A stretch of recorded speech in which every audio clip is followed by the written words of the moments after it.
ಎಲ್ರಿಗೂ ನಮಸ್ಕಾರ. ಇವತ್ತು ನಮ್ಮ ದರ್ಶನ್ ಸರ್ ಅವರ ಅಭಿಮಾನಿಗಳ ಜೊತೆ ಕರಿಯರ್ ರಿಲೀಸ್ ನ ನೋಡ್ಬೇಕು ಅಂತ ನಾನು ಬಂದೆ. ಯಾಕಂದ್ರೆ ಈ ಫಸ್ಟ್ ಶೋ ನನ್ಗೆ ಎಕ್ಸ್ಪೀರಿಯನ್ಸ್ ಆಗಿರ್ಲಿಲ್ಲ. ಯಾಕಂದ್ರೆ ನಮ್ ಡಿ ಬಾಸ್ ಅಭಿಮಾನಿಗಳು ಎಷ್ಟಿರ್ತಾರೆ ಅಂದ್ರೆ ಯಾವಾಗ್ಲೂ ಫಸ್ಟ್ ಶೋ ನೋಡೋ ಅನುಭವ ನನ್ಗೆ ಆಗಿರ್ಲಿಲ್ಲ. ಆದ್ರೆ ಇವತ್ತು ಆ ಅನುಭವ ನನಗೆ ಸಿಕ್ತು. ಸಿನಿಮಾ ಹೇಗಿದೆ ಅಂತಾನೆ ನನಗೆ ಮರ್ತೋಯ್ತು. ಯಾಕಂದ್ರೆ ನಾನು ಕಣ್ ತುಂಬಾ ದರ್ಶನ್ ಸರ್ ಅವ್ರನ್ನ ತುಂಬ್ಕೋತಾ ಇದ್ದೆ. ನಾನು ತುಂಬಾ ಖುಷಿ ಆಯ್ತು ದರ್ಶನ್ ಸರ್ ಅವ್ರು ನಾನು ಬಿಗ್ ಸ್ಕ್ರೀನ್ ಅಲ್ಲಿ ನೋಡಿ. ಅದ್ರಲ್ಲೂ ರಿಲೀಸ್ಗಿನೇ ಯಾವ ಒಂದು ಹಬ್ಬದ ವಾತಾವರಣ ಇತ್ತು ಅಂತ ಅಂದ್ರೆ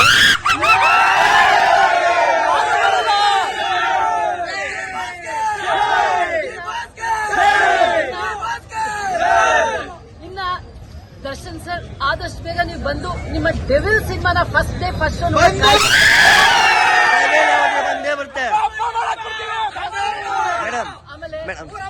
ಸರ್, ನಿಮಗೆ ಇರುವಂತ ಅಭಿಮಾನಿಗಳು ಏನಿದಾರಲ್ಲ, ನೀವು ಹೇಳಿದಾಗೆ ಅಭಿಮಾನಿ ದೇವರುಗಳೇ, ಅಭಿಮಾನಿ ಸೆಲೆಬ್ರಿಟೀಸ್. ಯಾಕೆ ಅಂತ ನನ್ಗಿವತ್ತು ಹೇಗ್ ಅರ್ಥ ಆಯ್ತು ಅಂದ್ರೆ, ನೋಡಿ ಇವತ್ತು ನನ್ನನ್ನು ಸೇರಿದಂಗೆ ಎಷ್ಟು ಜನ ಅಭಿಮಾನಿಗಳು ಯಾರು ಕರ್ಸ್ಕೊಂಡಿಲ್ಲ, ಅವರಾಗಿ ಸ್ವಂತ ಪ್ರೀತಿಯಿಂದ ವಿಶ್ವಾಸದಿಂದ ಬಂದಿರೋಂಥವ್ರು. ಆ ಒಂದು ಸಂತೋಷ ನನ್ನ ನೋಡಿ ನಿಜವಾಗ್ಲೂ ಇವತ್ತು ಎಲ್ರು ಯಾಕೆ ನಿಮ್ಮಲ್ಲಿ ಇಷ್ಟು ಅಸೂಯೆ ಪಡ್ತಾರೆ ಅಂತ ಅರ್ಥ ಆಯ್ತು. ಯಾಕಂದ್ರೆ ಯಾರು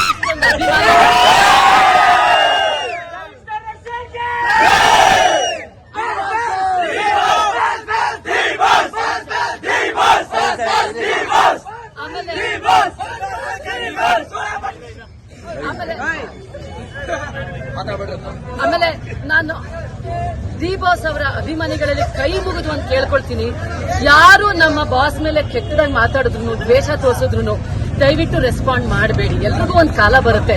ಈಗ ಕಾಲ ಚೆನ್ನಾಗಿಲ್ಲ, ಹಾಗಾಗಿ ದಯವಿಟ್ಟು ಎಲ್ಲರೂ ಸುಮ್ಮನೆ ಇದ್ಬಿಡಿ. ಒಳ್ಳೆ ಕಾಲ ಎಲ್ರಿಗೂ ಬಂದೇ ಬರುತ್ತೆ. Thank you so much. Madam, ಈಗ ನೀವು ಬಳ್ಳಾರಿ ಜಿಲ್ಲೆಗೆ ಭಾಷಣ ಹೇಳ್ಕೊಂಡೋಗಿದಾರಲ್ಲ, ತಗೊಂಡೋಗಿದ್ದಾರೆ, ಅದ್ರ ಬಗ್ಗೆ ನಿಮ್ಮ ಮಾತು ನೋಡಿ. ಕಾನೂನು ಬಗ್ಗೆ ಆಗ್ಲಿ, ಕ್ರಮದ ಬಗ್ಗೆ ಆಗ್ಲಿ, ಅದ್ರ ಬಗ್ಗೆ ಆಗ್ಲಿ ನಾವ್ ಯಾರು ಮಾತಾಡಕ್ ಹೋಗ್ಲೂಬಾರ್ದು. ನಮ್ ದೇಶದ ಕಾನೂನು ಬಗ್ಗೆ ನಮ್ಗೆ ನಂಬಿಕೆ ಇದೆ. ಅದೇನಾಗುತ್ತೋ ಆ ದಾರಿ ತಗೊಳ್ಳಿ. ಆದ್ರೆ ಇಲ್ಲಿ ಹುಳಿ ಹಿಂಡೋ ಅಂತ ಕೆಲಸಗಳು ನಡೀತಾ ಇದೆಯಲ್ಲ, ಅದು ನಡೀಬಾರ್ದು ಅಷ್ಟೇ. ಆಮೇಲೆ ಯಾರೋ ಒಂದ್ ಕೆಟ್ಟದ್ ಹೇಳಿದ್ರು ಅಂತ ಯಾರು ದಯವಿಟ್ಟು ರೆಸ್ಪಾಂಡ್ ಮಾಡಬೇಡಿ, ಸುಮ್ನೆ ಇದ್ಬಿಡಿ. ಆಮೇಲೆ ಏನ್ ಗೊತ್ತಾ, ಅಭಿಮಾನಿಗಳು ಏನ್ ಮಾತಾಡ್ತಿರೋ, ನೀವು ಡಿ ಬಾಸ್ ನ ರೆಪ್ರೆಸೆಂಟ್ ಮಾಡ್ತಾ ಇದ್ದೀರಾ. ಅವರು ನಿಮ್ ಹೆಸರು ಹೇಳಿ ಕರೆಯಲ್ಲ, ಸುರೇಶ್ ಹೀಗಂದ್ರು, ರಮೇಶ್ ಹೀಗಂದ್ರು ಅಂತ ಅನ್ನಲ್ಲ. ಡಿ ಬಾಸ್ ಅಭಿಮಾನಿಗಳು ಈ ತರ ಬಿಹೇವ್ ಮಾಡಿದ್ರು ಅಂತ ಹೇಳ್ತಾರೆ. ಅದಕ್ಕಾಗಿ ನಮ್ಮ ಡಿ ಬಾಸ್ ಅವರಿಗೆ ನಾವು ಕಪ್ಪು ಚಿಕ್ಕಿ ಮಳೆಯೋದು ಬೇಡ. ದಯವಿಟ್ಟು ಸುಮ್ನೆ ಇದ್ದು ಬಿಡೋಣ. ಮೇಡಮ್, ಇನ್ನೊಂದು ಪ್ರಶ್ನೆ, ಈಗ ಅತ್ಯಾಚಾರ ಆಗ್ತಿರೋ ಕಾನೂನು ಕ್ರಮ ಏನ್ ತಗೊಳ್ತಾರೆ, ಬಾಸ್ ಈಗ ಮಾಡಿರೋ ತಪ್ಪಾ ಸರಿನಾ? ನೋಡಿ, ಅದ್ರ ಬಗ್ಗೆ ನನಗೆ ಹೇಳೋ ಇದಿಲ್ಲ. ಆದ್ರೆ ಒಂದ್ ವಿಚಾರನ ಹೇಳಕ್ ಇಷ್ಟಪಡ್ತೀನಿ. ಈಗ ನಮ್ಮ ದೇಶದಲ್ಲಿ ಹೆಣ್ಣು ಮಕ್ಕಳಿಗೆ ಒಂದು ಸುರಕ್ಷೆ ಇಲ್ದಂಗೆ ಆಗೋಗಿದೆ. ಮೊನ್ನೆ ನರ್ಸರಿಗೆ ಹೋಗೋ 5 ವರ್ಷದ ಮಕ್ಕಳ ಮೇಲೆ ಅತ್ಯಾಚಾರ ಮಾಡಿದ್ದಾರೆ.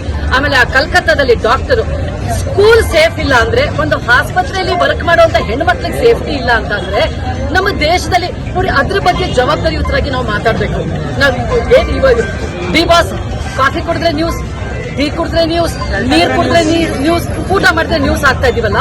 ಇವಾಗ ನಮಗೆ ಅದೆಲ್ಲ ಬೇಕಾಗಿರೋದು. ನಮಗೆ ಬೇಕಾಗಿರೋದು ನಮ್ಮ ಹೆಣ್ಮಕ್ಳಿಗೆ ಒಂದು ಸೇಫ್ಟಿ ಬಗ್ಗೆ ಮಾತಾಡ್ಬೇಕು, ಅದ್ರ ಬಗ್ಗೆ ಅರಿವು ಮೂಡಿಸಬೇಕು ಸಮಾಜದಲ್ಲಿ. ಅದು ನಡೀತಾ ಇಲ್ಲ. ಟಿಆರ್ಪಿಗೋಸ್ಕರ ನಾವು ಎಲ್ರಿಗೂ ಡಿ ಬಾಸ್ ವಿಚಾರನೇ ಬೇಕು. ಅವ್ರು ಕಾಫಿ ಕುಡಿದ್ರೆ ಅದೇ ನ್ಯೂಸ್ ಬೇಕಾ ನಮ್ಗೆ? ಅದು ಮ್ಯಾಮ್, ಇನ್ನೊಂದು ಮೀಡಿಯಾದ ಬಗ್ಗೆ ನಿಮ್ಮ ಒಂದು ಹೇಳಿಕೆ ಏನು? ನೋಡಿ, ಇವಾಗ ಏನಾಗ್ತಾ ಇದೆ, ಮಾಧ್ಯಮಗಳ ಅನ್ನದಾತ ಡಿ ಬಾಸ್ ಬೇಡಪ್ಪ, ದಯವಿಟ್ಟು ಏನು ಮಾತಾಡಬೇಡಿ. ನೋಡಿ, ಏನ್ ಗೊತ್ತಾ, ಯಾರ ಬಗ್ಗೆ ಏನು ಮಾತಾಡೋದು ಬೇಡ. ಇವಾಗ ಯಾರ ಬಗ್ಗೆ ನಾ ಹೇಳಿದಾಗೆ ಜವಾಬ್ದಾರಿಯಿಂದ ಎಲ್ಲರೂ ವರ್ತಿಸ್ಬೇಕೇ ವಿನಃ ನಾವು ರೊಚ್ಚಿಗೆದ್ದು ನಮ್ ಡಿ ಬಾಸ್ ಇನ್ನೂ ತೊಂದರೆ ಕೊಡೋ ಅಂತ ವಿಚಾರ ಬೇಡ, ಖಂಡಿತ ಬೇಡ. ಯಾರು ರೊಚ್ಚಿಗೆ ಹೇಳ್ಬೇಡಿ, ಕೈ ಮುಗಿದು ಕೇಳ್ಕೊಳ್ತೀನಿ. ನಮ್ಗೆ ಒಂದ್ ನಿಮಿಷ, ದರ್ಶನ್ ಸರ್ಗೆ ಕಷ್ಟದ ಮೇಲೆ ಕಷ್ಟ ಬರ್ತಾ ಇರೋದು ನಾವು ಜವಾಬ್ದಾರಿ ಕಳ್ಕೊಂಡ್ರೆ ಮಾತ್ರ. ಸೊ ದಯವಿಟ್ಟು ಜವಾಬ್ದಾರಿನ ಯಾರು ಕಳ್ಕೋಬೇಡಿ. ನಮ್ ದರ್ಶನ್ ಸರ್ಗೆ ಕಪ್ಪು ಚುಕ್ಕೆ ಆಗುವಂತ ಕೆಲಸ ಯಾರು ಮಾಡಕ್ ಹೋಗ್ಬೇಡಿ. ಸ್ವಲ್ಪ ದಿನ ನಾವು ಬಾಯಿ ಮುಚ್ಕೊಂಡು ಇದ್ಬಿಟ್ರೆ ಏನು ಆಗಲ್ಲ. ಪ್ಲೀಸ್, ಬರ್ತಾರೆ, ಖಂಡಿತವಾಗಿ ಬರ್ತಾರೆ. ಈ ದೇಶದ ಕಾನೂನ್ ಮೇಲೆ ನಂಬಿಕೆ ಇಟ್ಕೊಳ್ಳಿ, ಖಂಡಿತ ಅವ್ರಿಗೆಲ್ಲ ಒಳ್ಳೇದಾಗುತ್ತೆ. Please. Okay, thank you ma'am.